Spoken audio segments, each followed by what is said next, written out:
Welcome back, fellow Illumineers, to be our guest. We're rocking and rolling now. We're over halfway through. Let's keep it going. We've got our draft and seal limited set reviews, and today we have a very special guest. I mean, how can we top David Nunes from last video? Well, let me tell you, today we have the one, the only Rudrose. Rudrose, welcome. How are you doing, sir?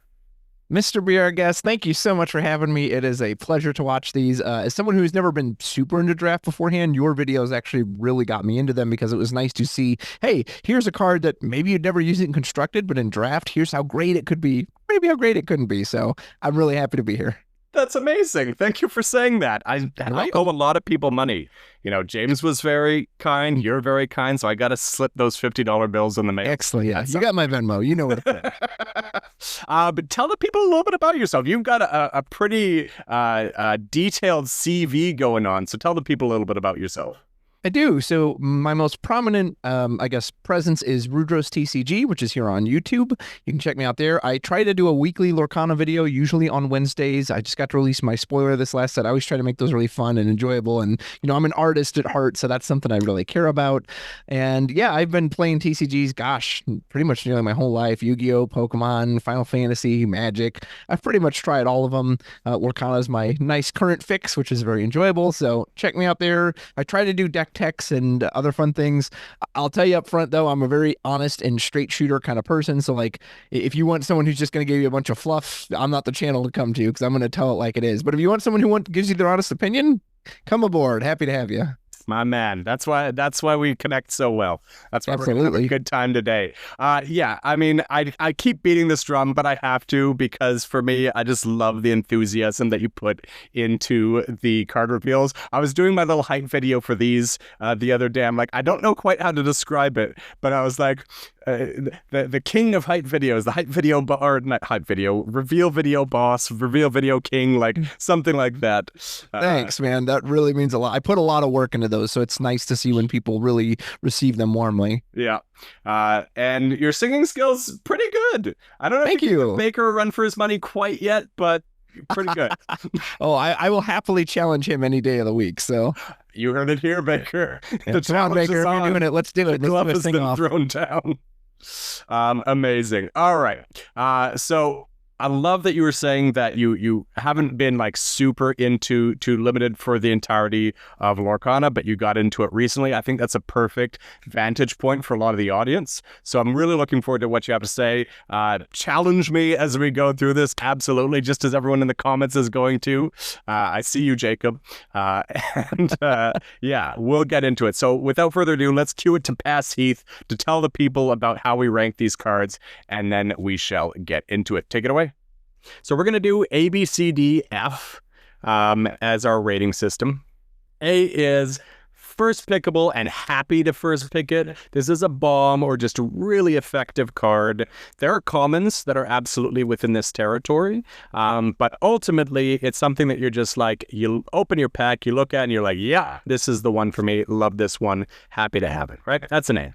B is, I'll first pick it, but I'm not going to be absolutely thrilled about it. But I'm definitely very happy to pick this up and have this in my deck. I will always play this card, and I'm going to kind of be picking it the first half of the pack. C's are your, like, journeyman staples of your deck. You're almost always going to play these cards unless you've drafted so well that your deck's just crammed full of A's and B's. So you're always going to play these cards, or almost always. But you're not exactly thrilled to be taking them. You're just like, okay, these are cards that are going to fill out my deck, right? These are the cards that you want kind of in the middle to last half of the pack, and they're solid. D is, ideally, I'd like to not have this in my deck. I will play this, but I'd like to not have this in my deck if I can help it, and I'm certainly not wasting any early picks on it.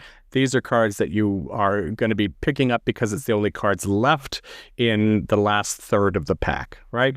Ideally, these should all be inkable. If they're that bad, you should not be taking an uninkable card that's that quality, right? And then F is don't play it.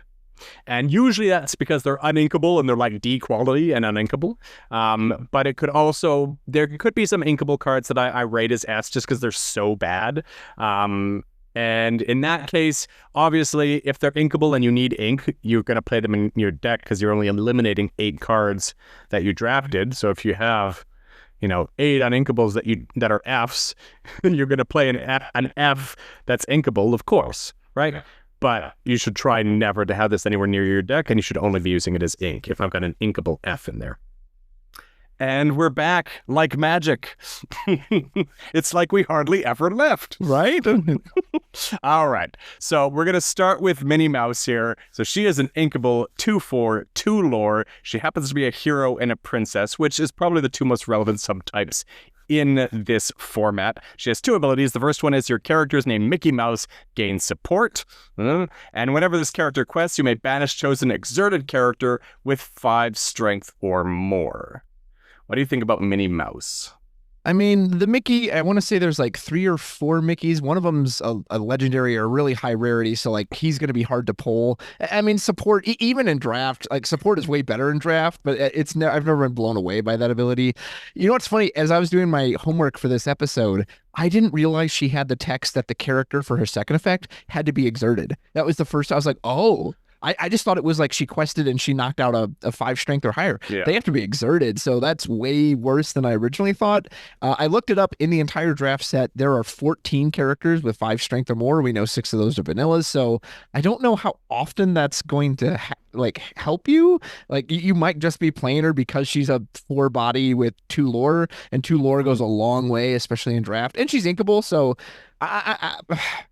like, she clearly has upside. Like, even if you just play as a 4-cost 2/4, I guess that's okay. But for me, she's kind of sitting at a C. I think that's fair. So, yeah, I think that her baseline is C- territory. But there is specifically 3 common and uncommon Mickey Mouses, and none of them are like so powerful that you're going to have trouble getting them. So I feel like if you can get this in pack 1 or 2, you could probably get, 3, 4, maybe even 5 if you're already drafted 1 or 2 Mickey Mouses by the end of it. And also, there's just a lot of support, period. So this is where I got pushback from David Nunez yesterday because we had World's Greatest Criminal Mind there. I don't really like World's Greatest Criminal Mind, but it's like, there's a lot of support in this set. I'm like, that's fair. There's a lot of support, and there's also a few pump abilities like Genie that we're going to come across, like the Baby Lilo, the 3-cost, the new one. But those are obviously higher rarities, so the support cards are going to come in more common. So being able to support your opponent's characters, to pump them up to 5 strength or more, is not nothing. And the fact that she's 4 willpower means that she might, especially if you're taking out the strongest strength character of your opponents, be able to survive to do it a second time. But that's ideal scenarios. And I've talked many times on this where it's like you can't bank on ideal scenarios, but we do need to know what the floor and the ceiling is. Yeah. So I think the realistic ceiling is that maybe you can get another character with support, or maybe a Mickey Mouse, but probably more likely another character with support to pump up their 3 strength character to 5 strength, get this off once, your opponent challenges. That's pretty good, right? You've got removal, you've gotten 2 lore for the cost of a 4-cost inkable.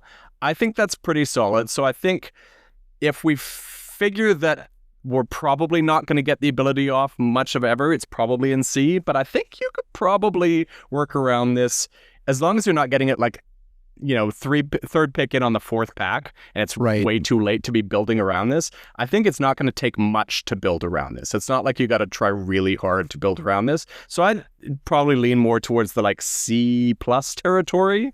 But I put her more in B-, especially if you get the Amber Mickey that has the 3 strength. But again, that's assuming you get all your pieces together. Yeah. There's also the Steamboat pilot. Oh yeah, the 3/4. So either of those, because the other one, Steel, is a 1/3. He's a 1 cost. So there's actually 2 others, but one's the shift one. I mean, if you get the shift one, if you get the legendary, then you just won the draft, But yes, there's a 1/3, and then there's the 0/1 trumpeter, which is not very effective with support. So there's really 2 that matter as far as she's concerned. But yeah, I mean, this could be. I mean, if you've got 4 decent Mickeys, 2 of each of those in your deck, then it's a B plus, A minus, sure. But yeah, I think, C to C plus, somewhere in that range is probably fair. All right, read us through the next one. Next, we have Daisy Duck. She's a 4-cost inkable 2/3 infiltration. When you play this character, each opponent chooses and discards a card.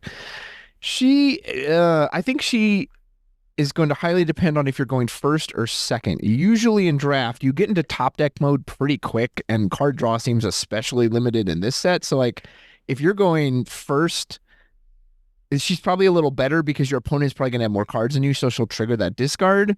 But if you're going second, your opponent may have already just dumped their hand anyway, inking and playing everything, so they might not even have that. And then you have something that has the stats of a Simba. So I don't know what makes her final grade. Like, I guess a C plus if you're going first and a C minus if you're going second. I guess that'd be my grade. Yeah, I think that's fair. I'm typically not a huge fan of discard in limited, just because it's hard to time, and it might force you to kind of play off of your ideal lines. Like, yes, when you can snag the last card out of their hand in the early game, early mid game, turn 6, something like that, you can snag the last card in their hand, you feel on top of the world, and that is a fantastic ceiling.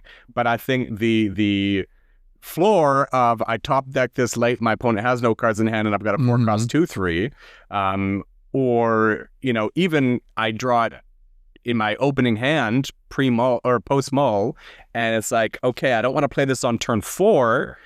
I'm going to hope I can time it right on turn 6, but if I don't, I might, so I'm probably just inking it at that point. So there's a pretty low floor, so I think somewhere around like C, I'm with you. You said between C plus and C minus. C sounds good. Excellent. All right. Tinkerbell. Uninkable, 1/4, 1 lore. When you play this character, look at the top 4 cards of your deck. You may reveal a character card and put it into your hand, put the rest on the bottom in any order. What do you think? So I, of course, don't love that she's uninkable, and she is quadruple the cost of a Daisy, and yet has the same stats as a Daisy, but less lore. However, because you could argue, okay, well, she just draws you 1 card, right? But it's not the same, right? There's a reason Visions of the Future is so powerful. You are sculpting and looking at the top 4, and you're getting to choose the best character. So if you're behind and you need something that can challenge, you can grab the thing with the most strength. Or maybe you're ahead and you want something with extra lore, you can look for that. So because of that, I like her a bit more. I'm still not over the moon about a 4-cost uninkable with such a low stat line. Like, if you're going second and you need to be challenging your opponent, this is not going to help you do that at all. And then even whatever you drew for 5, okay, then you still have to wait a whole nother turn to play that. Like, I'm talking myself out of it. Yeah. Now as I think you're saying the right things. Keep it going. Yeah. Well, the more I think about it, like, yes, the draw is nice, but if you're behind, this is not going to help you stabilize or catch up. And here's the thing too, there's no guarantee that you'll even see something good in those 4 cards. They could be uninkables. They could be a bunch of 1-drops that don't help you, 2-drops. So yeah, I was like, oh, you get a card in hand. That's always good. And then I started talking. I was like, yeah, I actually don't like this card. I'm going to give it a D. I mean, I don't know if it's that low. So let me, because at first it sounded like you were going to be above me, and now you're like bringing yourself all the way to the polar opposite. So let me bring you back just a little bit, which is to say, please. Card draw, as you said, is always hard to come by. So being able to draw a card and leave a body behind can't be dismissed out of hand, but the 4-cost uninkable 1/4 body, absolutely a detriment. And I'm gonna sell back down again before I sell you up, which is to say, you mentioned Visions of the Future and why it's so powerful, and that's absolutely true in a constructed deck where we've got consistency of cards in our deck, where we know that if we dig deep enough, chances are we're going to find what we're looking for. In a limited deck where it's mostly one-ofs, and the average quality of card doesn't vary drastically from one to the other, even if you've got a bomb in your deck, it's 1 out of 40 cards, the chances of actually seeing that are relatively slim. Now, to your point, you might be able to get at least enough of an edge to say, okay, this one's a quester versus a challenger, right? But the quality between the two isn't necessarily going to be very different, which means that it's not far better than drawing a card. It's better than drawing a card, but it's not necessarily substantially better than drawing a card. So where am I equating this to? Well, I always go back to first chapter, Maleficent, 3-cost inkable, 2/2 draw card. right? Pretty straightforward.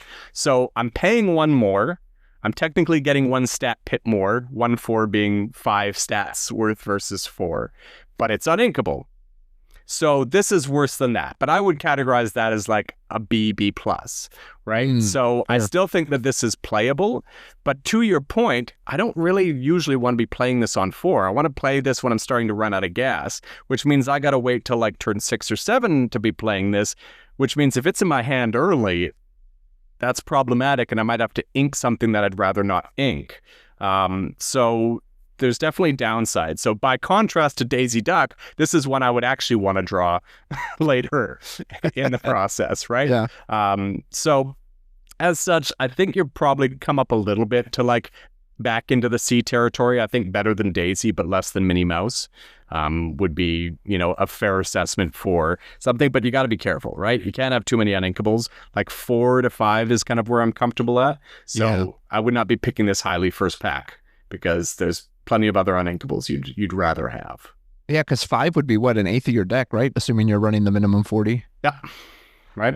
So, and again, there's just less ways for you to get out of it, all right? In a deck that can play around with being a higher percentage of uninkables and constructed, you've done that because you've got ways to get out of it, right? Yeah. You don't necessarily have those in limited. Take this one. All right, this is Ariel, our singing mermaid. She is a 3/3 4-cost inkable, singer for 7, quest for 2. So looking through the set, there are a total of 23 songs. Obviously, we know how strong singing can be as a mechanic and how strong the keyword is, but as you alluded to with Visions, very aptly, I might put, that is in a constructed deck. That is when not only do you have songs, you have good songs. You have songs you want to sing, songs that remove your opponent's board, songs that refill your hand by 7. You're going to be at the mercy of whatever you draw here, and I can't think of any, like don't get me wrong, it'd be cool to sing Pirate's Life with this, but that's assuming you get it with this Ariel, who then has to wait a turn. So beyond that, her stats aren't awful for a 4-cost. Like a 3/3 is more common of a 3-cost character, so she's a little understated with it, but she at least has 2 lore. So like, if you're starving for lore characters, I could see you putting her in your deck just because it's inkable, just because it's 2 lore, but I can't imagine you will truly get to take advantage of the singer part of this card. So yeah. I think you would only pick this if, again, I am just desperate for lore and I have nothing else to pick. So for me, it should be probably a D+, maybe just a straight D. Yeah, that's, for me, that's the quintessential D+, which is it's inkable, but there's going to be times where I just want a 2 lore quester, right? Yeah. Give me any 2 lore quester. And I probably have enough ink by that point, right? Or I'm inking her early. So with the songs, this comes back to kind of something that I've repeated. And for anyone that's stuck around as long and watched these videos, I apologize that I tend to repeat these, but we get a lot of new audience as well. When you've got cards in your deck that would work well together, if you don't have them in large enough volumes, you can't count on drawing them together in an order that makes sense and will work. Which is to say, we were talking about synergies with Minnie Mouse and Mickey Mouse. I said, if you got 4 or 5 in your deck, then maybe you draw one at a point where this makes sense and works. Likewise, Ariel, if you've got 3 decent songs in your deck that actually care about a singer 7, 1, that's probably too many, but 2, okay. But the likelihood of actually drawing them at a time where Ariel is being played on curve and would be productive in singing, and you've got the song, it just doesn't line up very much. Synergies, you really need it to be an overwhelming synergy. You need it to be a quarter of my deck works well together. So like the ally synergy that our dear friend Stephen Gettle corrected me on 2 sets ago. It's like where there's so many allies in the set and that now this card is good. Hey, absolutely. But this is not that, right? So I know that you might see a Pirate's Life. You might see a Circle of Life or something like that. But like Ariel's going to be great for singing that. Yes, if you happen to draw them at a time that works together and makes sense, but that if is a really big if. So just be wary of that. All right, Cinderella, inkable, 2/5, 2 lore, singer 5. The ability to exert and remove up to 3 damage from chosen princess character. What do you think about Cinderella? So there are 25 princesses in the set, which is a pretty decent amount. So unless you're very unlucky with your draws, good chance you'll get to get quite a few of them. We also know that, the power level of this set is, well, not for draft, I guess this man, I was thinking constructed. Again, the singer, we just talked about that, probably isn't going to be relevant. This is essentially a better body than Ariel. Yeah, she won't challenge as much, but she's got way more willpower. And then in theory, she can just help heal some of your characters, including herself. If you had some other princess who went in and damaged, let's say you were lucky enough to pull the big Mulan, and then she can help heal her up. Then again, we're talking about what you just mentioned. Okay, so I have to have her. She's got a way to turn to exert. Then I've got to have this other one that's damaged. And at least in my experience with draft, I always tell myself in my head, oh, it'll line up, it'll be great. And then it never does when I actually play it. So because of that, this pretty much falls in the same category as Ariel for me, where if you're playing this, you probably just want the big body, the big willpower with the 2 lore. This at least does have some utility, and healing can matter a bit more in limited when everything is very challenge-based. So I do rate her a little higher than Ariel. Yep. Maybe she's like the C- tier, or maybe she's just good enough to be a straight C, but yeah. Yeah, I agree. Somewhere around C-C. And because it's basically a vanilla stat line, so at 4 cost, 3, 4, 2 lore is kind of the vanilla stat line. Well, we'll say whether that's good or not. It's not. But at least it's equivalent to the vanilla stat line. And yeah, it's probably not going to line up often, but there's enough princess characters and enough decent princess characters that it's going to line up much more than our dear Ariel will line up with songs, right? Yeah, the Singer 5 is, I'm going to start stealing this from David Nunez off the last video. He calls abilities that are relatively useless flavor text. I'm like, yeah, this is basically flavor text. Yeah. Yeah, no, I like her at C-. All right. What's next? I'm lost in the woods. I actually don't remember how that song goes. Make her the glove still thrown down. Right, yeah, it is. It totally is. So this is a 4-cost action, also a song. All opposing characters get -2 strength till the start of your next turn. An absolute essential card for the Under the Sea yellow-green discard deck, which no longer exists. So in constructed, I just can't. I hope you can sing this. I cannot imagine taking turn 4 and using all of your ink just to do that. Again, the ceiling is very high, right? You've got 3 characters out. Oh man, normally they would trade in these challenges, but haha, I'll shrink all their power and now I'm going to go in. Or I'm going first. I'm be the aggressor. I've got 3 really high lore characters. They have a bunch of challengers and now suddenly I take away most of their strength. Awesome. So that is a high ceiling. Is that going to line up? I don't think so. This is a card that in the past I would have drafted going, oh, it's going to be perfect for that situation, and that situation never comes up. So I'm not personally very high on these. I would say this is a D. I love that you're coming away with these nuggets of there was a time. Yeah. So for me, this is again that niche D where, versus Ariel, which is just I need a 2 lore body. I'm not even having her in D for the singer. This is. Most of the time, this is going to be ink. You probably should try not to have this in your deck, but there will be a time where you will be able to clear their board and keep, 2, 3, 4 characters and feel amazing. It's just not going to happen very often. So you don't want to bank on that. You don't want to actively have this in your deck, but if you get this 11th, 12th pick and you need a couple of ink for your 38th, 39th, 40th card, there might be a time in those games where it does line up, in which case, great. I tend to value characters, especially 2 lore characters, a little bit more than that, but I'm fine being interchangeable once you're down in the D territory.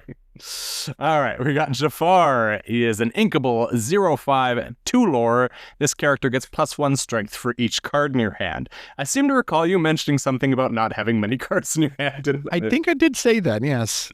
So go on. How do you feel about Jafar? I mean, I cannot see a world, especially because he's a 4-cost, I'll be impressed if this is ever a 2/5, which puts him on the same level as Cinderella that we just saw. Yeah. I would assume the most common stat line he'll have is 1 strength from the card you drew for turn, and that's it. And you have a 1. I mean, at least he quests for 2. That's like you said. We basically just goes in all those categories. Maybe you'll hit some crazy category. You drew second star to the right. You were able to sing it with your big Ariel singer, and now he's a 6/5 challenger. But realistically, yeah, someone's gonna wreck me with all these D's. Yeah, exactly right. Yeah, no, he's a solid. Sing second star to the right with Ariel. Challenge into my 4/4 with his 5/5 Jafar. Right? Yeah. I mean, yeah. The turn you played, it's a 2/5. And then next turn, it's the 1/5. And then the turn after that, it's a 0/5. Because I don't think about on my turn, because I know it's going to be low strength. Oh, yeah. I happen to pull second star to the right. I'm wondering on my opponent's turn, how much strength does it have left to damage them back? Would they inevitably get rid of it? And the answer is not much. Or none, because you don't want to keep cards in your hand. All right. What do we got next? Oh man, this card. Peter Pan Shadow, a 4-cost uninkable, 2/3, has rush, has evasive, and gives other characters with rush, they can gain evasive, also quests for 2 lore. So I believe there are, let me check my notes. So there are 2 other characters in this set that naturally have rush. And then there are 2 ways to get rush. One is a power line that's conditional about singing. The other one is the pocket watch. Now the pocket watch technically means you can give anything rush, which means it hits evasive. Like, there is a reason Peter Pan Shadow Finder became the dominant card over this one. And it wasn't just because the line was switched with the giving the evasives rush, which was really useful. It was because it cost 3. This card has always been way too expensive at 4 for the stats of a Simba. So it's uninkable. It's got low stats. That being said, as I just point out, there's almost no rush in this set. And when you have to challenge all your characters, rush is key. So I think you would stick this in your deck anyway, just because of a lack of better options. That doesn't mean I necessarily love this card, and I might feel like I'm forced to play it on 4 just because it's an uninkable sitting in my hand, but I can't imagine the rest of the text is going to line up. Like, I can't see that world where, haha, and I had this other rush, and now it hit your evasive, one of those big plays. So yeah. I think I would still take this just because there's so little rush and evasive in the set as is, and something that can challenge evasives. So because of that alone, I give him a C, but it's not a C I'm excited about. Okay. So this is, for me, one that I hate to love, which is to say, I like that phrase. I'm pretty much ignoring the rush here because I'm really not wanting to rush into anything with my 2/3, 2 lore evasive. I don't want to add extra damage and let them take it out with a fire the cannons. And as you said, the rush characters gaining evasive probably isn't going to happen. So I'm strictly looking at this as a 4-cost uninkable, 2/3, 2 lore evasive. If this was inkable, it would be a B+ for me. That's kind of where my 4-cost, 2/3, 2 lore evasive is, the Goofy from the first chapter. Tinkerbell, that we'll see later, even a little bit about that, probably still B+ because it's just not a big enough ability. Anyways, spoiler alert. So where does the uninkability factor? I think it definitely drops it down, but I think it drops it down to like a B- for me, which is to say, I've got to be careful, but of the uninkable cards I want to have, probably a 2/3, 2 lore evasive character is relatively high up there, just because they're such a pain to deal with, right? There is ways to deal with it, but there's not a ton, as you've established. Oh, no, we're going to establish it next card, so I'll let you save your stats for that. There isn't a ton of evasive in this set, which everyone's always going to try to have evasives, try to have answers for evasives. So it is going to be out there. But even with that, we've been trying to do that for 8 sets now, and still, darn it, every time someone gets out a high lore quester evasive, it's like, where are all my evasive/evasive answers? All right, because I only have 5 because everybody else wanted them too. So yes, it is still hard to deal with a 2 lore, 3 willpower quester. Smash is in the set, so it's not impossible to deal with. So maybe that drops it down to a C+. But I still think this is going to be a reason I want to spend one of those uninkable slots. Very fair.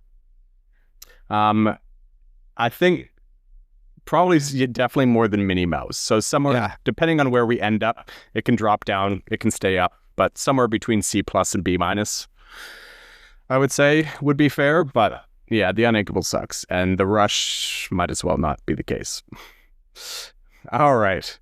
Dumbo, inkable, 3/3, 1 lore evasive, exert. I hate the texting on this card. Exert and pay 1 ink, draw a card and gain a lore. Your other characters with evasive gain exert. Pay 1 ink, draw a card and gain a lore, which is to say, all evasive characters gain exert. Yeah, they could have just made that one ability, right? Like, your evasive characters gain, and obviously would apply to himself. Hire me, Ravensburger. I can help you be more efficient. Yeah, right. You're printing. pretty bad card, right? Oh my God, yeah, it's awful. This wouldn't even see play in set one, right? It's that bad. Mr. Heath, tell us all the many ways that we love Dumbo. If you know, I'll paraphrase from the movie, but you will believe an elephant can fly. I mean, people are scared of this card for constructed, so you know it's good in draft. Like, if there is such a thing as a bomb in Fabled Draft, it's got to be Dumbo. You will be over the moon to pull this card, even if you didn't plan to play it for some insane reason. Just grab it for your collection. He's going to come down, and unless they have Smash right away, he himself is just going to, okay, 1 ink, and I'm drawing a card, and I can do that endlessly. Yeah. Like, that's crazy in draft, and it gets lore, and then heaven help your opponent if you have another evasive who gets to do that too. Like, you just a crazy powerful card. It'll definitely be something you will, like you said, you will want to have an answer for. This is an instant first pick every time A+ card. Yeah, I think this might be the best card in the set. Like, and that's in a set with Tinkerbell. Yeah. You know, she's definitely going to fight for that spot, but like, my gosh, Tinkerbell's on the ground and can be dealt with more easily. Yes, it sucks dealing with it, but it can be dealt with. This is much harder to deal with and is just going to just quickly run away. You have like a 2-turn clock with this to deal with it before it's just you've lost every semblance of control in the game. Yeah. Is good. Go ahead with the next. Elsa, the gloves are off for her. She's a 3/4 cost uninkable. Of course, she's a 4 cost. They're all 4 cost. I gotta stop saying that. Challenger 3, 1 lore. So you're probably not looking to quest with this. This is just your beater. Something that hits for 6. That's really nice. That should take out nearly every card in this set. It'll take out everything we've seen so far. Even something like the 2/5 Cinderella. Elsa handles it cleanly, and then she'll stick around to tell the tale. So if you need a beater, I'm actually quite high on this Elsa. I think she's very good. I guess if for some reason you were constructing your deck in like an aggro way and you were just trying to quest, then you're not going to want her. But and she's inkable, so at worst she's tucked into the inkable. I think this is an A card. Like, if I'm trying to take down opponents, this is what I want to challenge them.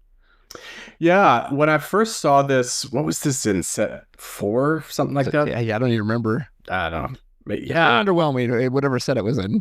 So the only problem that I have with this, I would be right there with you if it was a 3/5 Challenger 2, which is to say the 4 willpower, because there's a decent amount of, there's 4 3s for 3.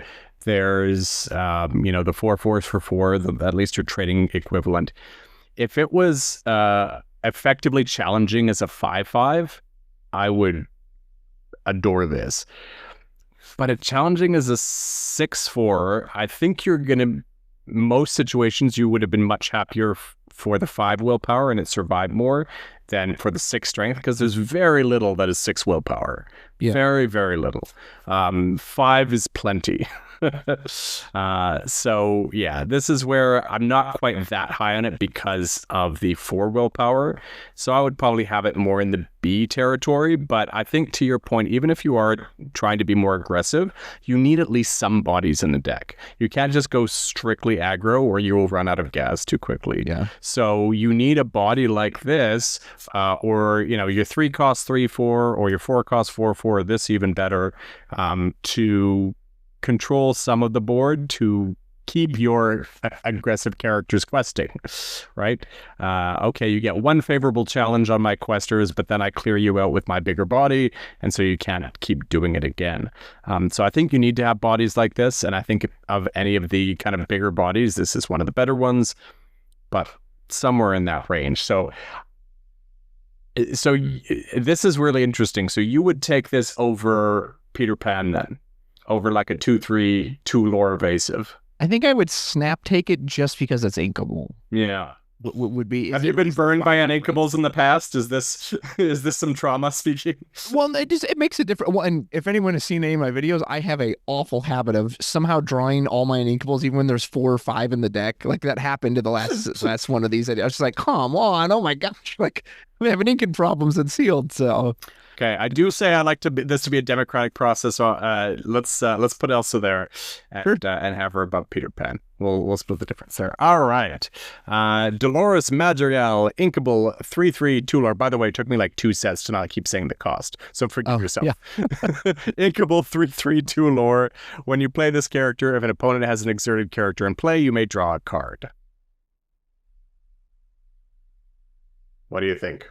It's nice. It's an easy condition. Like, I can't, it'll be very rare when it's like, wow, I actually can't trigger her because they don't have anything exerted. So pretty easy condition to fulfill. You can kind of think of it like a Maleficent. It costs 1 more, but it has much better stats. It has 2 in both, or 1 in both category and 2 lore. Yeah. And again, those 2 lore questers. So out of all these 4 cost 2 lore bodies where it's like, if I just want 2 lore, well, this is the one I'm picking first because it near guarantee is going to draw me a card. So yeah, I think she's very solid. You probably put her, it's hard to compare to Elsa because they just do different things, but she's definitely a solid B. A B+. Oh yeah. So Maleficent's a B+. I think this is also a B+. Yeah. There is a difference because trust me, you will have those turns where it's like, oh wow, there's nothing exerted. It's all right. I guess so that's why I don't think you can put her above her, but I think right around that point. I would say it's definitely in the B range. Yeah. I would say definitely in that B+ territory because, like you said, the fact of the matter is, if there is an exerted character of your opponent, it's probably because you're doing well. Yeah. In which case, you probably have other things to do. But yeah, from turn 4 onwards, there not being an exerted character of your opponents, that's very, very rare. I've drafted a lot of Ursulas. And so, yes, I can tell you there were situations where I couldn't play her, but it was so rare where I couldn't play her ever and not draw a card. I just might not be able to play her on turn 4 and draw the card. Sure. Maybe we've got a stalemate at that point. Cool, right? But yeah, and this floor being a 3/3 2 lore body, that's a pretty manageable floor as far as, when the ceiling is draw a card. Cool. What do we got? Her brother, Camilo Madrigal, a 2/5, many forms. At the start of your turn, you may choose one. Either he gains +1 war this turn, or he gains +2 challenger this turn. I was actually excited to see this card come back because this is a card. It has never found a place in constructed competitive, but I always wanted it to because I just like cards with versatility. I always appreciate a card that says you can do this or that. And in draft, I think that matters a lot more. So if you're pushing the pressure and you're setting the pace, give him the extra lore, turn him sideways. Or if you need him to answer someone, he's a 4/5, which is the same stats as Tinkerbell, obviously without her extra effect. But, so yeah, I love this guy. I personally am a huge fan of versatile cards. So yep. I would put this in the A category for myself. Okay. I'm going to temper it down a little bit, but not by much. So I'm going to put it basically on par with Elsa, which is to say, for me, I would actually prefer Camilo to Elsa because, again, I probably don't need much more than 4 strength on challenging. I would really rather it was, 3 strength inherently in Challenger +1, but, beggars can't be choosers. But most of the time I don't need more than 4 strength, and I would rather have that extra willpower, the likelihood that it survives more. I can run into a 4/4 and survive to tell the tale. And like you said, if I'm rushing and I need to keep a lead or catch up with lore, then I can go that route. So yes, I like the versatility as well. I don't think it's so versatile. Like I think of the cards like Anna, the diplomatic queen or whatever the heck her name is, that has the 3 different abilities and they're all pretty relevant. Like that is a really versatile card. This one is semi-versatile. Basically, it can be both a challenger and a quester. And I think that's versatile enough to be valuable. And the stats, I think, most of the time are going to be on challenge as relevant as Elsa. So I would put, I think, somewhere... both of these I would have more in the C+ territory. So we're like bridging the gap between A's and C+. All right. Genie, he is an uninkable 3/5 1 lore. Whenever this character quests, you may shuffle this card into your deck to draw 3 cards. Is it weird that I hate this card? I remember when this card came out and people said, oh, it's going to replace Rabbit. No, it didn't replace Rabbit, and I knew it wouldn't replace Rabbit. So here's the thing. Uninkable. Don't love that. I if you're playing this, I can't imagine you're going to challenge with it. Like if you're challenging with this, you're losing terribly. You want to play this, you want it to quest. Now, granted, there's so little removal, almost guaranteed it's going to get that quest off, right? And then you're going to draw 3. My concern is if you're going first, I think that's fantastic. If you're going second and you're trying to challenge the opponent, can you afford to spend 4 ink on a card that does nothing when you play it and then gets itself off the field the next turn? I don't know. Maybe you can. Maybe those. Well, you just got to build and play around that, right? Which is to say, you don't want to be looking to quest from behind in the early turns. You want to play 2 cost 2 3 or 3 cost 3 4 into this, control the early game enough so that maybe they get ahead a little bit on lore, but still within the ability to claw them back. Yeah, because if you've got nothing but low bodies and this in your first 4 turns on the draw, you'll lose with many cards in hand. Right. But if you can control the early game well enough and then play into this, you get 1 lore and 3 cards for 4 ink. Ooh. Yeah, that's massive. I think unequivocally this has like the highest ceiling floor that we've seen. Like the ceiling on this is, trust me, I can see that 3 cards is a ton even outside of draft, especially in draft. So 3, I guess not even a terrible body, right? Like a 3/5. It's what you've been asking for from these previous ones, right? Like if worse came to worse and you had a challenge with this because you're so far behind and it's your only 4-drop. That's not even terrible, and there's a good chance that it survives, and if your opponent's trying to race you, there's a good chance that it survives, and then the next turn it can quest, right? With questing willpower left, right? To find more answers. So I don't see too many worlds where this is the floor is anything below, like, for me, the floor on this is like a C+.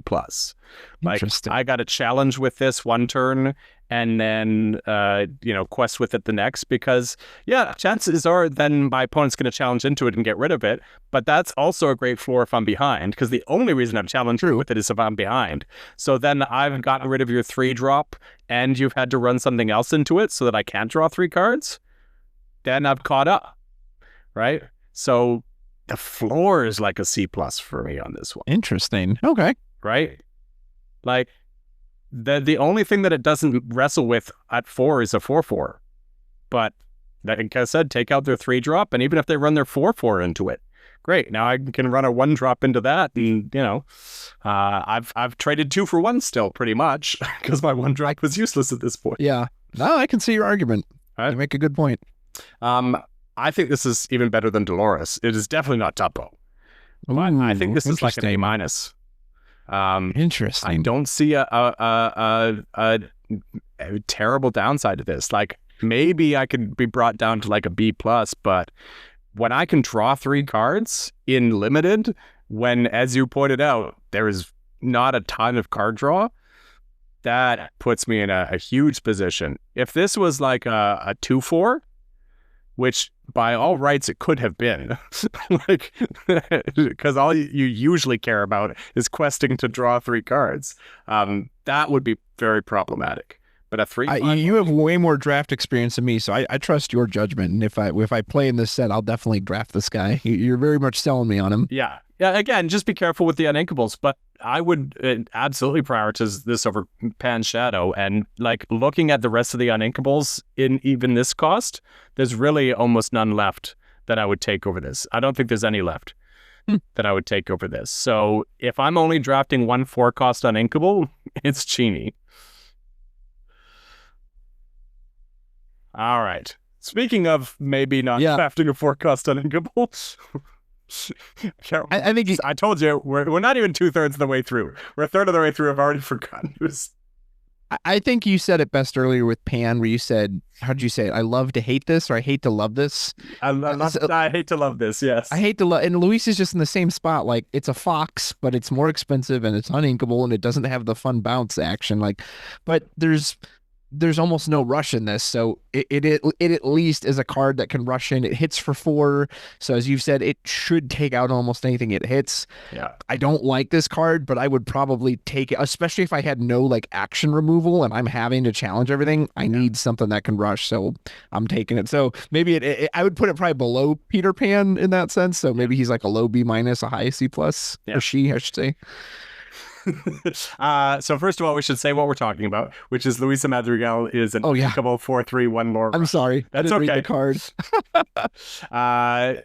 So yeah, I mean, I compare this to Rafiki from the first chapter, and it's like, I got to pay 1 more for 1 strength. Man, like you said, like this is the worst possible Zeus for cost unthinkable removal. Like this is the poorest of man's Zeus, but desperate times call for desperate measures. If you're struggling for removal, as you say, you can fall behind very quickly, and around turn 4 is kind of the turn 4 to 5 is the point where it might be point of no return. If you just do a terrible job of controlling your opponent in those early turns and they're just now at 8 lore or something like that, they're about to go to 8 lore and you've got no real answers for them, you're going to be in real trouble. So yeah, I would say somewhere around C+, B-. Personally, I would have more about C+, but that's because I prioritize removal relatively highly, so I don't think I'm going to be in a position where I have to draft her. But as I said, I drafted a lot of Ursulas and I took Luisa and she did the thing. She did the thing. You hate to love her. All right. Do you want to read through this one? Yeah, this is Prince Philip. He's a 3/4. Other hero characters gain ward, does not count himself, and he has 2 lore. And he's uninkable. That's a big. And he's uninkable. Like there's not a lot of removal as is. And you kind of mentioned this on one of your podcasts. That's something I'll mention in my Wednesday video this week too. Is that does ward really even matter in this set? If there's very limited removal, do you really even need to protect stuff? And he doesn't even protect himself. Granted, so there are a ton of heroes. I think you said there were 68 heroes in this set. Yeah. So there are so many targets that he will affect. But again, what are you protecting them from? What is... Everything's going to be challenging based anyway. So you can basically ignore his text and just say, hey, he's a 3/4 for 2, which is okay on par with the others, except unlike all those other ones, he's uninkable. So you can't even ink him if you don't want to play him. So that's got to put him below Ariel and the others. Yeah, he's a stinker. Get out of here, Prince Philip. Yeah, Ward is so... Ward's a tough one because every once in a while again you'll be like, oh, I'm glad I protected these characters, but one, as you say, it doesn't even protect himself, so you have to have another hero in play. Yes, you'll probably have a decent amount of heroes in your deck, but you still got to have them in play at a time where Prince Philip is in play, at a time where your opponent has removal that they even care to use on that hero character and not something else. So all those things lining up means that's probably going to be irrelevant, which means he is a vanilla character most of the time, and the inkable vanilla stat line is this body. So the fact that he's uninkable, get him out of here. Get him out of here. All right. By contrast, Genie, inkable 2/3, 2 lore evasive. We already established that's pretty good, but wait, there's more. While this character is exerted, but wait, there's more. Your other characters get +2 strength. What? Also terrible card. Go ahead. I can't really believe that that's his text line. Like, I think of Lumiere, who he buffs everything by 1. And granted, I guess that's at all times, but this guy's evasive. Like, it gives all of them. I would kind of expect, like, you choose a character and give it to just, no, your whole board. It's not viable in draft, but people point out in constructed, hey, man, like green, purple, you can drop Elsa on 5. Suddenly she's hitting for 4. So in this, anything you're challenging with just hits that much harder, and 2 is a huge difference here. Something that strikes for 2 suddenly can take out something with 4 willpower. He's evasive, so with limited removal, they're going to have to find a way to challenge him, and they're going to need to. And here's the other crazy part too, which again, I just like, why did they print this way? It's not even like it gives them challenger +2. They just get 2 strength. So if you quest out, now your, I don't know, your Luisa Madrigal is actually a 6/3, or your Peter Pan Shadow is actually a 4/3. Like, that is kind of baffling to me that this is just a blanket effect that just, he's insane. He's really good. He's got to be up there with Dumbo. Oh. You're a lucky person if you get both of them in the same deck. So he's an A+. Like, that's just crazy text on this card. Could you imagine the crushing pack where you open both of these? I know, right? You're like, all right, everyone, you can go home. Yeah. I'll be winning this event. No, because you got to pick one. Got to pass the other if you open two. both in one pack, yeah. That would be soul crushing. It's like, why? Yeah, I mentioned I think Dumbo might be one of if not the best cards in the set, and Genie's like right on his heels. Yeah, I mean, even poor Tinkerbell becomes a threat at that point. Yeah. If you don't have an evasive answer, this could be the only evasive character you ever play in a game. But if they don't have an answer to this, you just dominate. Like, what are they going to do? If you're questing, they can't challenge fairly. If they're questing, you just need to challenge with your small characters. That'll take out everything on their board. Brutal. They love the Genie. They always give him some fun cards or like interesting ideas at least. Yeah. All right. What's the next one? Donald Duck. What a perfect gentleman. A 2/5 inkable shift 3. Is there even a Donald he can shift onto? I'm not sure if there is. I'll finish this text first. Several Donalds, actually. Okay, so there are Donalds he can shift onto. At the start of your turn, each player may draw a card. I mean, so this card only ever really saw competitive play in the original versions of the discard deck. He was quickly cut for some other stuff. I don't know. Like, you don't ever want to help your opponent, but at the same time, it's helping you, and card draws limited. And I mean, if ink, I don't know. But then it just becomes kind of the like, okay, who's drawing the better card off of him? Like, what if you're drawing your low bad cards and you're giving them like good stuff? Like that's inevitably what happens. Yeah, and that's what'll likely happen. He also does nothing the turn you play him, so yeah. Yeah, I don't know. I feel like that's just too risky, especially with a card draw as limited as it is. Unless you just want to do it and you're saying, and you want to take that risk that I will outdraw them. I don't think I could take that risk. So this is pretty unplayable to me. Yeah, I mean, if you got a super powerful deck, then maybe you're like, I can play him because I'm always going to draw better cards than my opponent. But like, if you got a super powerful deck, you don't need to play him. So, also true, yeah. If you got a bad deck, it's bad for you because it will make your opponent draw better cards. And if you've got a good deck, you don't need him. So when do you want Donald? Yeah. I mean, I almost want to put him in Inkable F because I just want to be like, just stay away. Right. You know. You could. Yeah. It's fair to say you're playing a dangerous game with Donald Duck. Shenzi, Inkable, 0/6, 1 lore. While this character is at a location, she gets +3 strength. While this character is at a location, whenever she challenges another character, you may draw a card. I mean, if you have the Hidden Cove, this card's awesome. It's a 1/7 that challenges for it hits for 4/7, which means it's probably taking something out, and which means you're then drawing a card off of it. So yeah, if you line up all those pieces, that's cool. There's only 6 locations in this whole set, so chances are you're probably not going to draw one. But even if you did, even if you have the Hidden Cove, what are the odds you're going to get the Hidden Cove out and it'll still be there for Shenzi to play on 4? Then you got to move her in there on turn 5. And then she can start doing stuff like this was one of those cards too back in, I guess it's set 3. I think I drew like 8 of these. I pulled 8 of these out of packs. So why? I don't want this card. So yeah, she's I'm so sorry for your pain. Right, thank you. Unless I just somehow pulled a crazy amount of locations, I cannot see picking this card. I think you said it beautifully. Nothing more to say. Thank you. Daisy Duck. Inkable, 2/3, 2 lore. Whenever this character quests, each opponent chooses and discards a card. This sounds somewhat familiar. Yeah, I was just thinking, it's like, wait a minute, did we just have a Daisy that did the same thing? Not quite. Similar. Yeah. So this is one that I value higher than the other Daisy. So normally I value on-playabilities higher, but the reason I value this one higher is timing, which is to say with the other Daisy Duck, with the Amber Daisy Duck, you have to be right on the turn. You have to play it right the turn that you want to discard their card. And playing that on curve is probably not the time that you want them to discard a card because it's probably not their last card. They probably have 3 cards left in hand or something like that.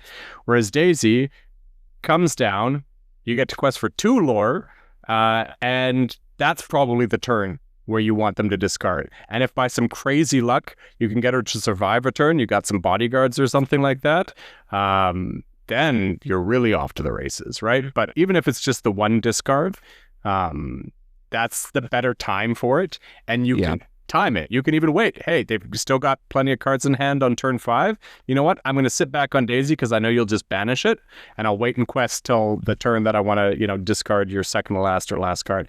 Don't be too greedy. Like, sometimes you aim for that last card, and they ink and play 2 cards, and then you're out of luck.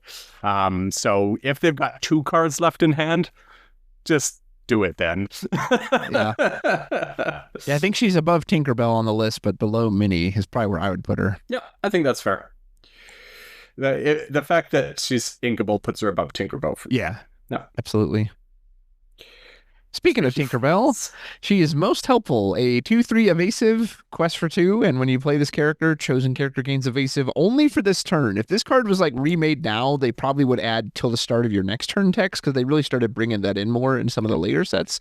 But this is a first chapter card, so yeah, I mean it's basically Genie just without the super cracked effect. The pixie dust, it'll help you challenge a Dumbo. If you have some other character, you've got a Luisa there, maybe you're Elsa, it'll let something run into Dumbo, run into that Genie. I don't know how often that's going to line up, so you could probably mostly ignore that and just take it as a, hey, it's a 2/3 quest for 2 evasive, which is very strong. Evasives are difficult to deal with, so I would either put this probably a high B+ or a low A-. No, I think you hit it bang on, which is to say the second ability I love, but it just never seems to line up. Like turn 4, you've got nothing to challenge into. Maybe even it's game 2 and you know that they've got some evasives in their deck, but it's like, but I really want my 2/3 Toolor evasive to be online. So you just play her on 4. So yes, if you've got, say, Dolores with an exerted character on your opponent's board and you're choosing between these two, definitely play Dolores now and see if you can mise a evasive in later turns. But chances are she's going to be your best play on turn 4. So you're probably just going to want to play her. If we had Goofy, oh no, it wasn't Goofy, it was Pongo in the first chapter. That was the 2/3 Toolor without this ability.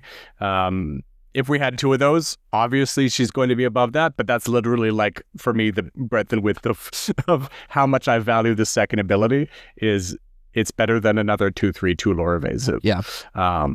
No, I'm with you. Somewhere in this range. Okay. PJ Pete. Oof. Inkable 3/5/1 lore. Whenever you play a song, this character gets +2 strength this turn. I mean, that's flavor text. There's what, 23 songs? Yeah. There's just not enough songs that you actively want to be playing that you're going to play at a time that this is out. So yes, that might trigger, but just assume that it's a vanilla. How would you rate this as a vanilla? I mean, assuming that's not triggering as a vanilla, I don't love it. If it had rush, maybe, but like it has to sit there a whole turn. It's not going to put on a lot of lore pressure. It hits for 3, and we've kind of seen the difference between 3 and 4 as a break point is pretty big. Again, maybe he's a good target to give evasive to, because then he can take out the Dumbo or the Genie, but that's now you're just adding pieces on pieces. So I just cannot. I can't foresee myself purposely wanting to take this card, even if I had a bunch of songs. And I don't know how many songs you would even need to reliably make him a 5/5. So yeah, I would say this is a D card. No, I mean, I think if you need bodies, like I compare this to, say, the 4/4 for 4, because that's been such a common vanilla stat line. And it's the same stats, just shifted. I think I'd probably, in this case, rather a 4/4. Because there's no challenger, right? I wanted the extra willpower with Elsa because, okay, then she's challenging for 5 instead of 6. In this case, I'd rather sacrifice the willpower and have the 4 strength, because as you say, 4 willpower is kind of the breaking point. There's not a ton of 5 willpowers in the game, but there's enough. There's 3 4s, there's 2 4s, there's 1 4s. They're relatively prevalent. So I'd probably rather the 4/4. I'd have the 4/4, though, at like a low C to C-, kind of in that range, so kind of in this range here if it was all filled up. So I still think that it's probably just as usable as Cinderella. Like, I don't know, the 1 lore for the 1 strength, probably not as good, but like I definitely prefer it to Ariel, even though it doesn't question for 1. It's just controlling the board more. I think it depends on your deck, right? Like, if we're not talking about pack 1, we're into pack 2, 3, 4, and you know what's in your deck. If you need bodies, this is playable. If you've got plenty of bodies, this is not something you want to be actively having in your deck. So it's right on that edge. All right. What do we think about Moana? Let's describe. Yeah, what is she? She is a 3/4 evasive, 1 lore. That's it. No special effects. So it helps you hit evasives, and she can cleanly answer if they have, let's see, what all have we revealed? So it can cleanly answer Peter Pan Shadow, Dolores Madrigal, Tinkerbell, Genie, Dumbo, actually hits Luisa, both Daisy Ducks, yeah, the Ariel.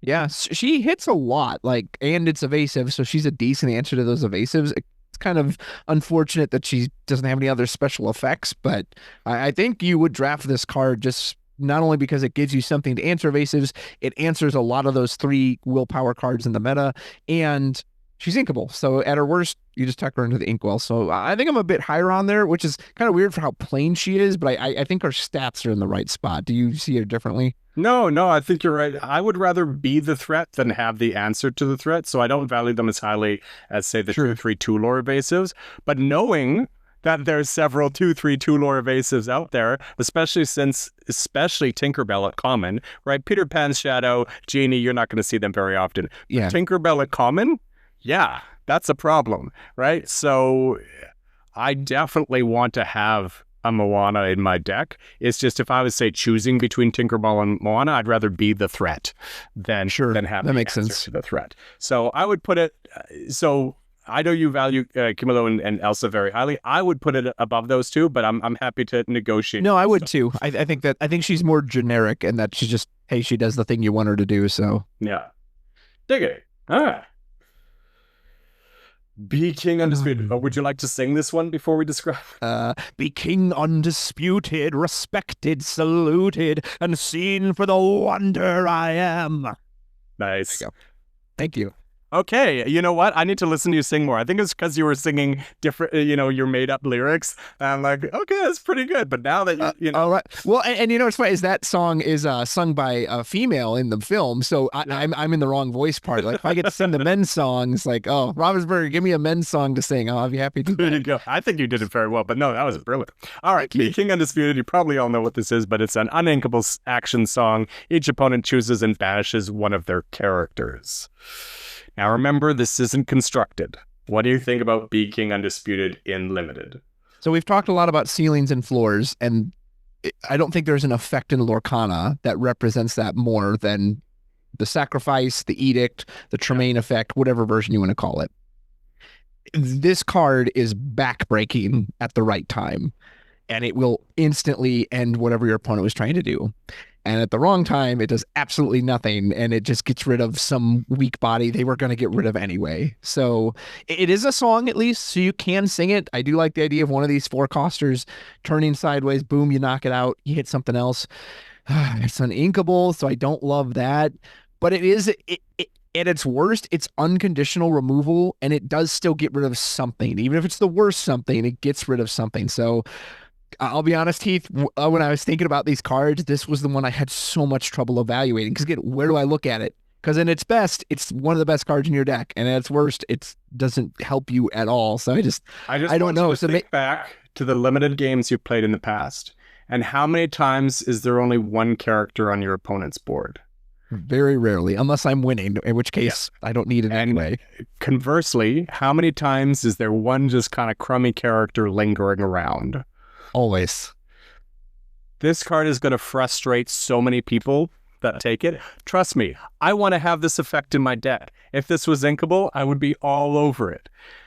But it's not. And more often than not, you're not going to have that scenario. You're going to have, they've got Tinkerbell, and then they've got a 1-drop. It's like, yeah. So yes, unfortunately, I would put this as an F. I'm fine with that. I'm sorry. You're so good and constructed. We'll see you again soon. Right? Well, I don't know. Part of the reason it was good is it was such a good follow-up to Be Prepared, or the Tremaine. But now without that, I don't know if we'll have a way. I don't know if it'll be as good a constructed. I'll be curious to see that. Yeah. I was just trying to kind of console people that are upset with me right now. Oops. Wrong one. All right. Now, this one I have no issues evaluating. Go ahead. Tell us what it does, and then tell us immediately where it goes. Ding, ling, ling, ling. This is the dinner bell. Oh, you know what happens. Oh, yeah, we know what happens when you play this.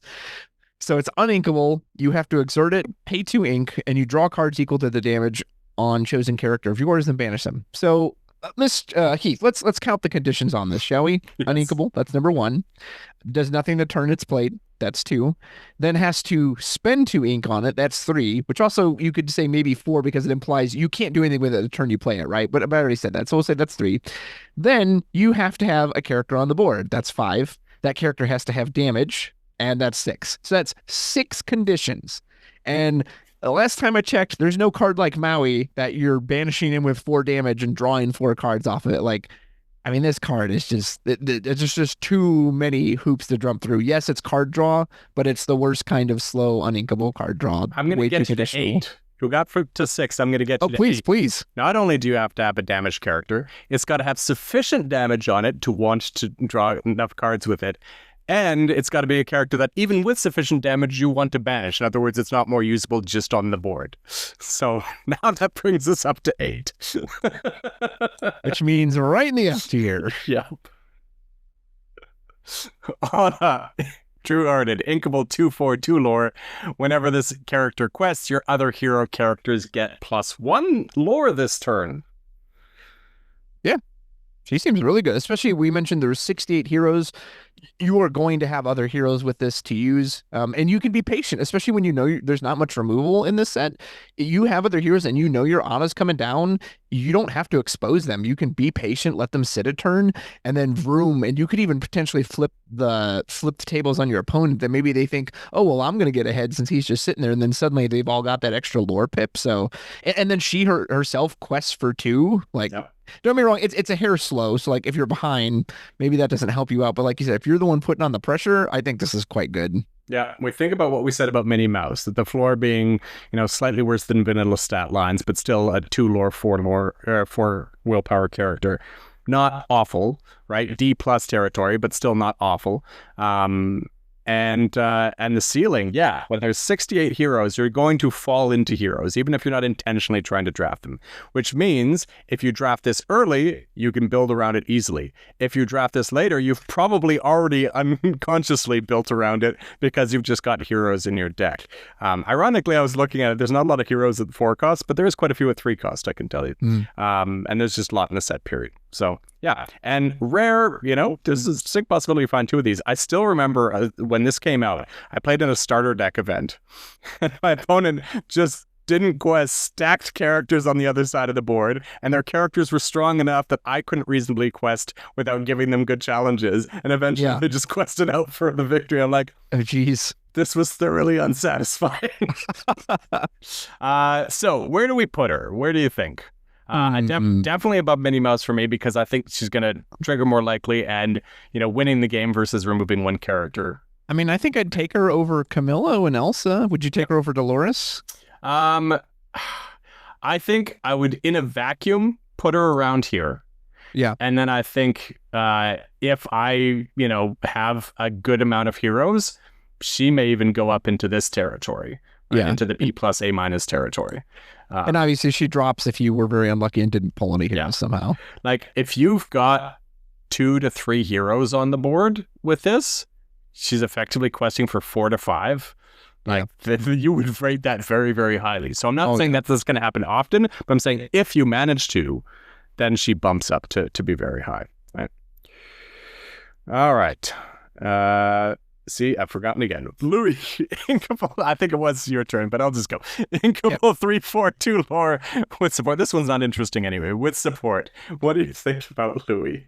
I mean, like I said, support, this is the place it can shine is draft. It has the stats of the Moana and even has an extra lore. And we said we liked that stat line. Of course, what I liked about her was the evasive text to let her, whereas Louis specifically doesn't do anything. I mean, just support's so finicky. Like, sometimes it's like, wow, support really made a difference there, and other times it just does nothing. So as someone who doesn't value support a lot, I'd probably rate this lower, but if you like support, I can understand why you'd put this higher.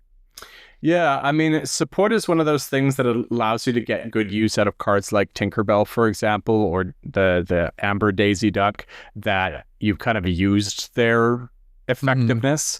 So that's all right. And, it'll allow you to trade up your 4-drop into their 6-drop or something like that. Usually, I'm assuming I can only do it once, right? Yeah. So if I knew that this character was a 4-cost 3/4/2 lore that gave a character +3 strength 1 turn, that's not bad, right? Yeah. That's the problem is you don't get the surprise factor. It's not on play, it's on quest. So your opponent knows it's coming and can to some degree play around it. So, if this didn't have support, it would be a D+, C- for me. So it doesn't bump it up a ton, but probably bumps it up into the like C+ territory. I'd say maybe above Daisy Duck.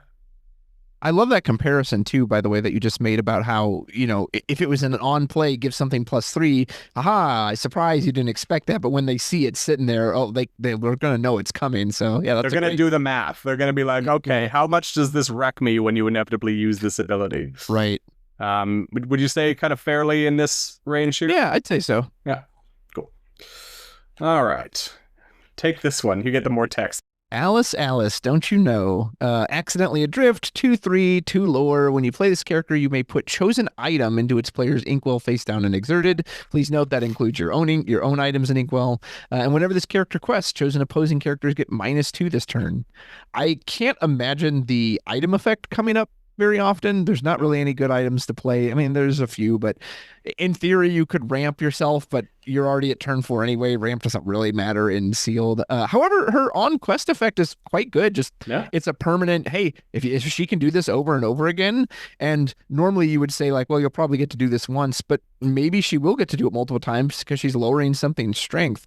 Now, one thing though, it doesn't last through to your turn, so it probably wants to be used in combination with an attack. Yeah. And so if you're not making use of making waves, she's essentially just like all these other, 2, 3 quests for 2. So I guess it just depends how much you can get out of that effect. But now the more I think about it, okay, so it's only your turn. Like at first I thought it lasted till your next turn and it was like a protection effect. Yeah. But really it's just meant so that you can run into something. Yeah.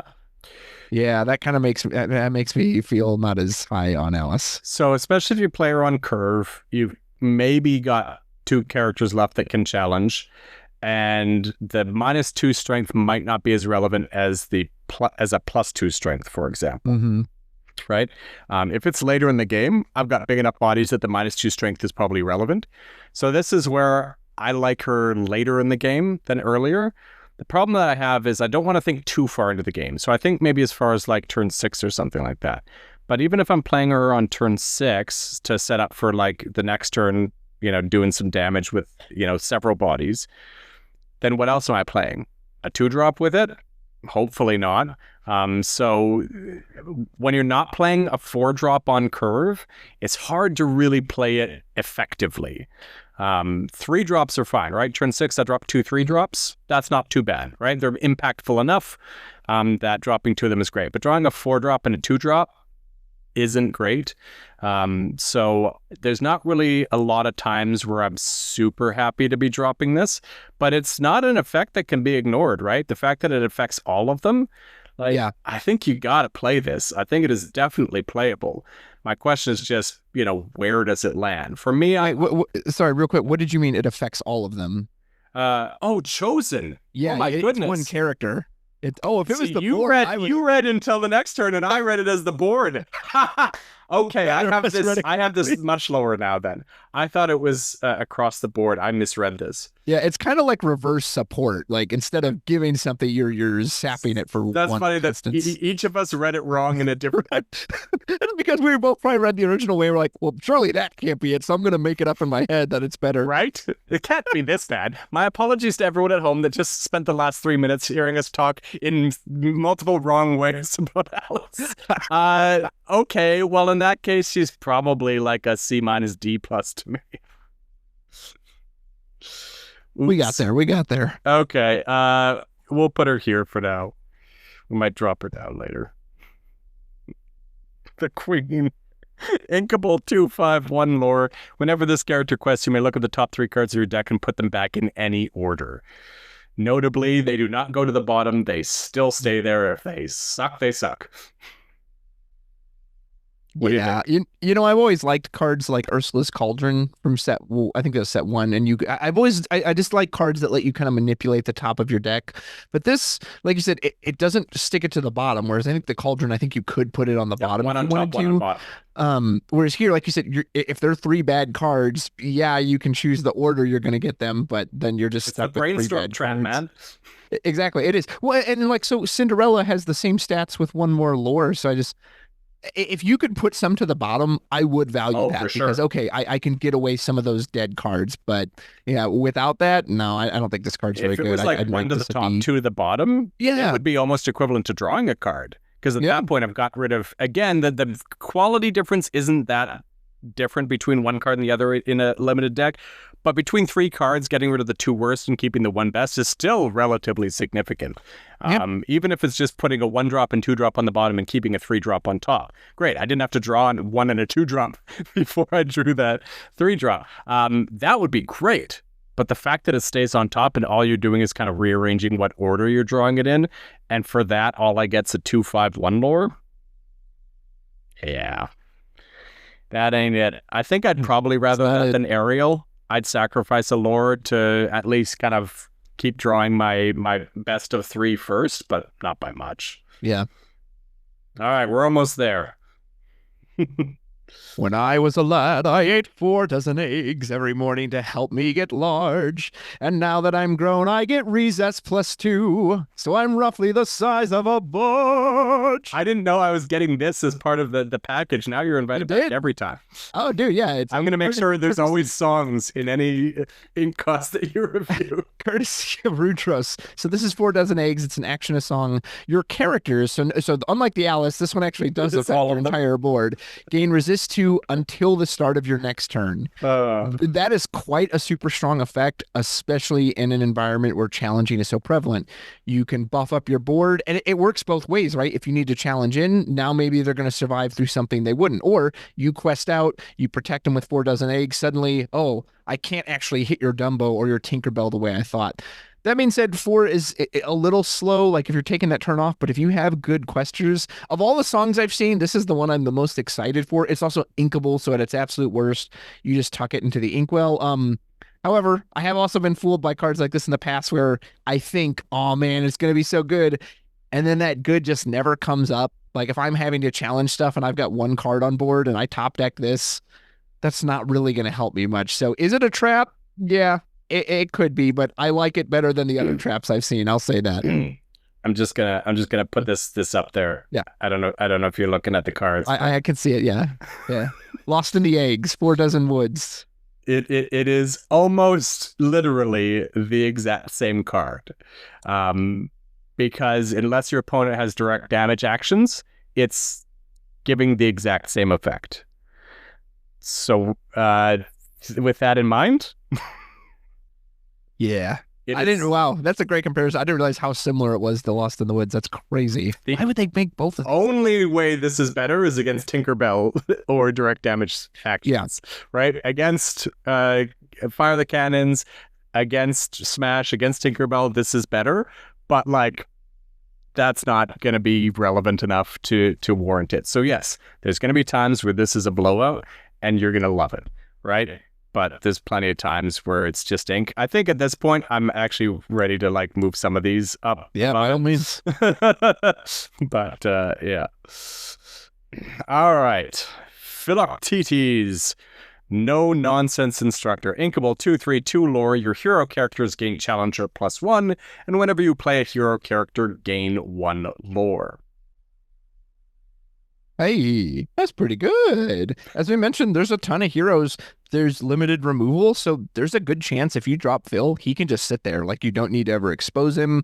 If it was just the lore gain, I don't know how many heroes you would have to be able to, like, consistently trigger that. But the fact that they get Challenger as well, like, man, if you could get this and Anna together, That's really cool. I don't know if that's too many moving pieces, but I like Phil. I would want to build around this, and I think it would just depend on, obviously, the more heroes you get, the more you can invest in Phil. But the only thing is, too, this isn't like a constructed version, right? Where you could have 4 copies of Phil and you'll see him. You're still probably, as a rarer, you're probably going to have 1 Phil in a deck of 40. So, like, if he's at the bottom of the deck, then he's not doing anything for you. So, Yeah. I don't know. I'm kind of having a trouble evaluating this one because I think he does have a high ceiling, but maybe he's also, his floor is too low. This is where it's a good thing that there's 68 heroes. And this is why I say the kind of volume of synergy matters, because you don't want to include bad cards in your deck to make average cards good.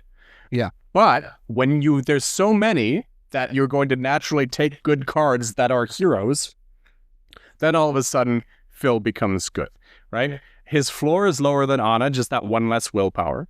But I would equate his ceiling. The good thing about Anna is she can be powerful on cards you've already played. Phil necessitates future plays to be great for that extra lore. But again, if you've got a decent density of heroes, then you're probably going to be able to get at least a couple extra lore out of him. Yeah, you'd probably sit on him for a couple of turns. If you don't have other heroes in your hand, you're probably inking him. But assuming you've got a play pattern where, okay, I've got my turn 5 to my turn 6 planned out that are going to involve 1 or more heroes, great. You sit on him until then. If you stop drawing heroes, you quest with them or do whatever and call it a day. Unless you've got so many heroes on board that the challenger +1 sticking around matters. Yeah. So Heath, I don't know if you know this. Is he the only instant lore gain in the set? Or is there another source of it? I can't remember off the top of my head. I was trying to think of the others, but he's the only one that's coming to mind. And again, not to undervalue that. I know it still has to line up, but that can matter when it's like, I don't actually have to quest. Bling! I just get the instant lore. Yeah, no, instant lore should never be dismissed because there's plenty of times where you're in limited and you're like, my opponent's about to win. If I could get 1 more turn, I would win. Mm-hmm. It's like, so removal helps with that. Rush helps with that, but also instant lore so that you don't need to get to your turf can help with that, right? How many games you lose at 18, 19 lore? Right. So I still don't think that situation puts him up much, but it is worth considering, right? So I wouldn't put him as highly as Anna, but I would probably put him somewhere between like, the top of the seas to just below Anna, somewhere in that range. Would you feel strongly about any spot along there? No, I trust your judgment on this better than mine. I'm going to say probably like above Minnie Mouse. I would say somewhere in there. And again, obviously he goes up considerably if you've got a lot of heroes. Yeah. Go ahead. Mickey Mouse, the Trumpeter, a 0/1, never anything a body type you want to see on a 4 cost, uninkable, even worse, and sound the call, exert him, pay 2 ink, play any character for free, and he has 1 lore, which I don't think this card would ever quest in its life unless it was the 19th lore. There are some fun decks and constructed around this guy, but man, like, obviously the body is awful, the uninkable, and because it's limited, what are you even playing off of him? What are you going to drop, Shenzi? You're going to pay 6 to play a 6-drop character is what you're going to do. Exactly. Yeah. Well, and that's I paid in installments for my 6-drop. Yeah, no, and that's the way you should be thinking about cards like this, is that you're paying 4 initially and then another 2. So you are paying 6. So it's the equivalent of you dropping a 6 cost on turn 5, which is only 1 turn sooner. Like, maybe if you happen to pull legendary Elsa and you can drop her on turn 5 and freeze 2 things, and you've got this big 3 lore. But even then, like, what are the odds that's going to pull in your deck? Exactly. So just this card just seems unplayable to me. Literally the only card that I might be happy to play out with this, and I still wouldn't, is Hades, because I'm greedy enough that I'll go after Hades, the 7-drop. Or Dragon, maybe? I'm not greedy enough to play Dragon, even at Inkable. It's just you're never getting to 9. But here's the thing. Not only are you paying the same ink on installments, but you're losing a card in the process because your opponent's laughing as they challenge into your 0/1. So yes, this is a hard F. I suppose I should put the character above some of these, but it doesn't really matter once you get into Fs. All right. Captain Hook. Uninkable, 3/4, 1 lore. When you play this character, you may return an action card named Fire the Cannons from your discard to your hand. Unless you've got like 3 Fire the Cannons in your deck, this is the hardest of Fs. If you've got 3+ Fire the Cannons, which you probably shouldn't, I like Fire the Cannons, but you probably still shouldn't have 3 of them, then yeah, that is just enough. Yeah. You said exactly what I was thinking. Like, honestly, with the limited packs, it's very likely you won't even draw a single Fire the Cannon. So yeah. All right. Speaking of Fs, yeah, it's because it's in the name, right? Find them, flatten them. There's Fs there. Like, no one's going to be running items as is. It's inkable, so I guess but why? Why would These are inkable Fs. Yeah. Don't touch it with a 10-foot pole. All right. Spoiler alert. And you can't hardly see it, so I'm terrible at this and I'm sorry, but maybe I'll be able to crop it out. Spoiler alert for the last card. We've got one last card to review. Some of you might not have seen it and might want to open the packs and experience this, but we've got a little bit of sneaky business from Ravensburger. So you've been warned. Because we have Bruno Madrigal, and I specifically chose to take the screenshot one because it shows the 0 of 24 in the bottom left. Undetectable Uncle. He is an inkable 3/3, 1 lore evasive with the ability to exert he's got flavored text. He's a 3/3, 1 lore evasive, but he is set number 0 of 204. And I'm sorry, Rudrose, we do not have the time to rant about how awful that is for collectors. That's quite all right. I mean, even ignoring his text, which you pretty much have to, unless you get that 1 in a million shot that you happen to guess the right thing. As we mentioned earlier, he takes out Dumbo, he takes out the Genie, he takes out the Tinkerbell. Similar to the Moana, he takes out Pan Shadow. Yeah, he might not survive all those like hers, but like just being a character that's evasive, you could do worse than that, I think. So not as good as Moana, but just anything that can challenge an evasive and take it out, I think you will value, especially if your opponent draws those big bombs. Yeah, I mean, I think it really depends on, your evasive answers. I think you definitely want to have much better than him, but because he takes care of Tinkerbell and survives to tell the tale, I think that's a huge value in, where it's common. So I think even though it's 1 willpower less, I almost just rate this just behind Moana just because of Tinkerbell being common, which is going to be such a nuisance. Yeah, I mean, he combos really well with the Queen. Yeah, right. There you go. That might be a reason to bump Queen up into C territory. You draft Bruno and get the Queen going off. If any of you complete that mission in draft, please take a picture and tag us on X, because that would be just brilliant. All right, we got to the end. Rudrose, thank you so much for joining us. I had a blast. I loved the singing. That was a wonderful touch. Tell the people one more time where they can find you. Yeah, check me out. I am also on X. I think it's like at marbles_the, but you can just look up Rudrose. I should come up. Check me out at Rudrose TCG here on YouTube. You can also join my Discord. It's on my YouTube channel information. And thank you for having me. This is really fun. And again, I'm not as experienced at drafts, so apologies if I put any crazy opinions out there. But I really enjoyed getting to not only evaluate these, it's fun to think about the game in a different setting since I'm so used to Constructed. So thank you for having me. Well, I think you did fantastic. Everyone, get in the comments, give Rudrose some love, because I think you did fantastic. I think you had some really good insight. Really, the only thing I think we were really far apart on was Genie. Was Genie, yeah, and I was probably wrong on that because 3 cards that's good. Yeah, 3 cards and more. Like you said, if there was evasive answers, removal answers, such that you paid a 4 cost on inkable and they could remove it easily, really the only thing is strength. And if they got 5 characters on board, you're in a rough shape anyway. So, at that point, just resign yourself to your misery. Awesome. Thank you so much again. To everyone, check us out tomorrow for our 5-drop reviews. We're going to have the Rules of Villainy gang there, so really looking forward to that one as well. Thank you all for sticking around. Let us know how you feel. Subscribe, like, comment, all that good stuff. Share it around. We want to get the limited word out there. We want to know how much fun it is. We want to let everyone know, rather, how much fun it is to play limited and to enjoy draft and sealed. So thank you all for your help in contributing to that. Take care, everybody. Bye-bye. Bye.